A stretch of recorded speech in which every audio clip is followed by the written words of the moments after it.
Welcome to Fantastic Vision. Please subscribe us before you watch today's video. As we all know, as the birthplace of semiconductors, the United States took the lead in inventing transistors and integrated circuits, and has mastered a large number of chip technologies and patents. Nowadays, both chip foundry giants TSMC and Samsung, and lithography giant ASML all use them more or less. It is no exaggeration to say that the United States has always occupied a dominant position in the global semiconductor industry chain. Qualcomm, Intel and other US-based companies have also made a lot of money with their advanced chip technology in recent years. The former has almost a monopoly in the field of mobile phone chips, especially in the domestic market. It only collects patent licensing fees every year. It can make a net profit of tens of billions. The latter has absolute say in the field of PC and server chips. Even AMD cannot surpass it. It can be said that in addition to memory chips, Micron has almost monopolized the entire global semiconductor chip market. However, the strong rise of Huawei's Kirin Core has completely broken the global mobile phone chip market pattern. Since 1980, Kirin Core has been able to overtake Qualcomm in terms of energy efficiency, especially after the birth of Kirin 9000. In the field of 5G mobile phone chips, Huawei's Kirin Core at that time, it was already considered to be in an absolute leading position. Although Huawei encountered a series of sanctions at its peak, not only the vitality of its mobile phone business was severely damaged, but also it fell into the dilemma of no cause available. However, thanks to its unremitting efforts and the spirit of living to die, Huawei finally succeeded in achieving after a breakout. Kirin Core made a strong comeback again. The Mate 60 and Pura 70 series mobile phones equipped with Kirin cores are even more popular. It can be seen that Huawei has begun to recover towards its peak.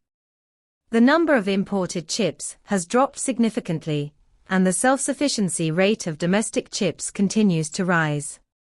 In fact, since Huawei encountered sanctions and chip regulations were revised, many domestic technology companies have begun to embark on the road of self-research, and have also reduced the import of chips year by year and replaced them with domestic chips in order to get rid of foreign chips dependence. According to data released by the General Administration of Customs of China, the number of imported chips in China has been on a downward trend since 2021. The amount of imported chips has dropped directly from $439.7 billion in 2021 to $349.4 billion in 2023, which is equivalent to a decrease of about 475 billion yuan. Take 2023 as an example. The number of imported chips in China will be 479.5 billion, a decrease of about 58.9 billion compared to 2022. Although this is affected by the global semiconductor chip environment, it has to be said that domestic chips are gradually realizing localization. Because according to data disclosed by Tech Insights, China's chip self-sufficiency rate has exceeded 23% in 2023 and is still growing. It is expected to reach about 27% in 2027, which shows how fast domestic chips are developing.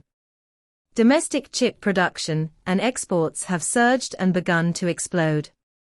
Not only that, in addition to the continued decline in the number of imported chips and the rising domestic chip self-sufficiency rate, China's chip production and export volume have also been rising in recent years, and have even begun to explode. As we all know, China's chip production in 2023 will be approximately 351.44 billion pieces. According to the South China Morning Post report, in the Q1 quarter of 2024, mainland China's total chip production has reached 98.1 billion pieces, a year-on-year increase of about 40%. A record high again. Personally, I think there is a core reason why mainland chip production is growing so fast. That is the increase in demand from downstream industries such as new energy vehicles. Because in March this year alone, the production and sales of new energy vehicles in China reached 863,000 and 883,000 respectively, a year-on-year increase of more than 25%. Therefore, the upstream integrated circuit industry, the production capacity has naturally been improved. In addition, according to statistics from Counterpoint Research, China's chip export volume will also reach 211.7 billion pieces in 2023, and the export value will be as high as $136 billion.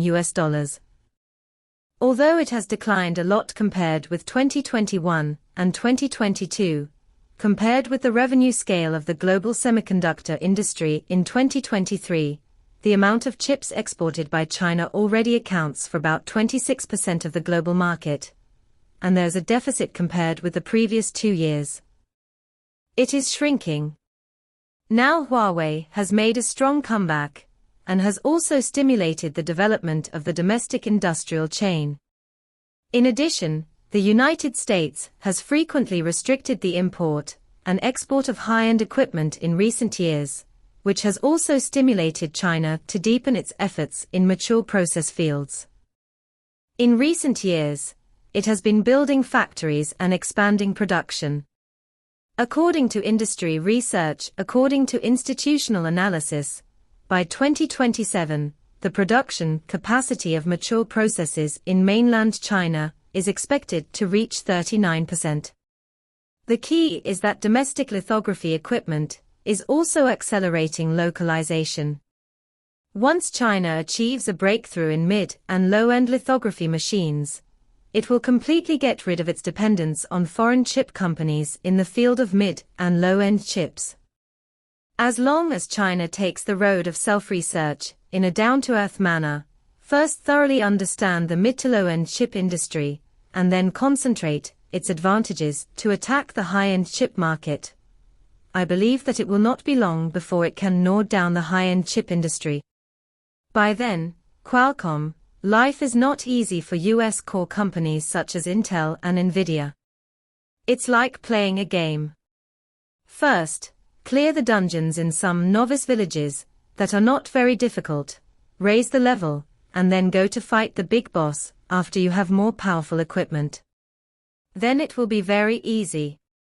Previously, American economist David Goldman also said, in the future, there will be 2 chip supply chains in the world, one dominated by the West and the other dominated by China. Although what he said is true, I personally don't think so. Because success depends on God and people make decisions, as long as China unswervingly pursues the road of self-research of chips and lithography machines, when the day comes when China's chips rise in the future, the world may not have 2 chip supply chains. Because China can completely replace it. Please like if you agree.